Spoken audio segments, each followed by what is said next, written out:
So as many of you will know, I've been running a type service for some time now, which has had a fantastic impact upon the theory's development. As more clients come in, the more high-resolution information I can get into how even individuals within a certain type tend to differ. And to be honest, I've had a fairly good distribution of all of the types. Yes, certain types might be more likely to go for a type service than other ones, but overall I've got a pretty good representative pool of data. What's more, the INFJ does actually seem to be a pretty rare type, although it's not unheard of for me to type someone as an INFJ. The cases in which I do so tend to be about 0.5 to 1% of my overall clients. And obviously when I do type an INFJ, it's not like I'm staring at a mirror reflection of my own cognition, because of course everybody's cognition differs. However, there's actually one type that has remained even more elusive to me than the INFJ, which is actually a big reason why I tend not to do many videos on them. Because while I can put together a person's type from the theory alone, I tend to feel more confident making videos that are backed by the data I'm collecting. And for this reason, it's only now, years after starting the channel, that I'm finally rolling out some proper content for this type. So you may have already cottoned on to what type I'm referring to. And yes, you guessed it, I'm talking about ESTPs. And even in my own real-life experiences, although this might just be a UK thing, the type doesn't actually seem particularly common. Maybe 3%, 4%, 5%. I think people might assume extroverted sensing dominance is supposed to be some kind of extremely common type. But on that topic, I honestly find that to be an equal amount of ESTPs to ENTPs, and actually more ENFPs than ESFPs. And for the people I have met of this type, it's fair to say the older generations might blend in a little bit more, but ESTPs of newer generations really seem to stand out. They're actually very charismatic individuals, and some of them I would actually consider more naturally eccentric than ENTPs.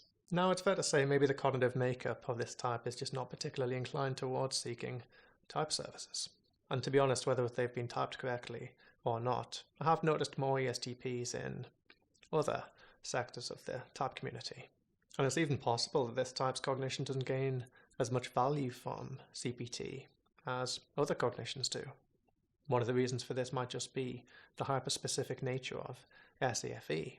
You could argue that ESTPs live within a realm of nuance, so they can happily use cognitive type and such, without necessarily needing to TISI label the specific ways people might differ within types. And I have to say, in my real-life conversations with ESTPs, they have actually met me in the middle when I talk CPT.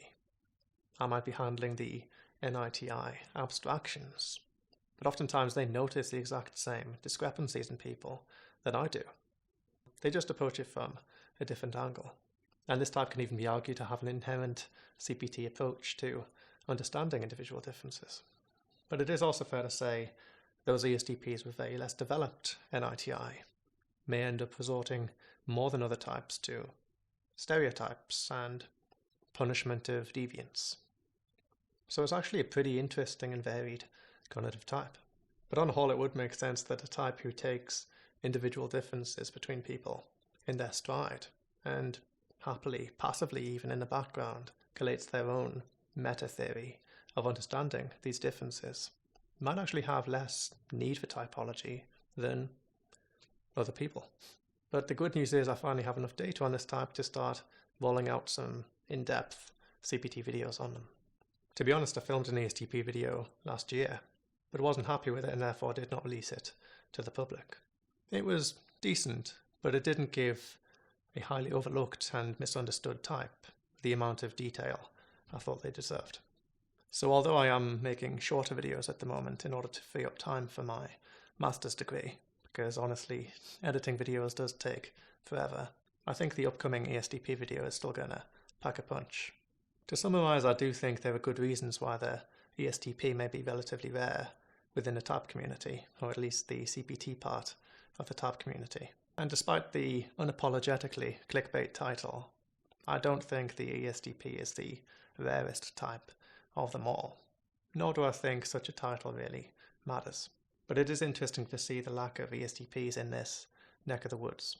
But as with all surveys, do not take this statement as a reliable source of information. The actual truth of these things is a lot more complex than a Google search result would have you believe.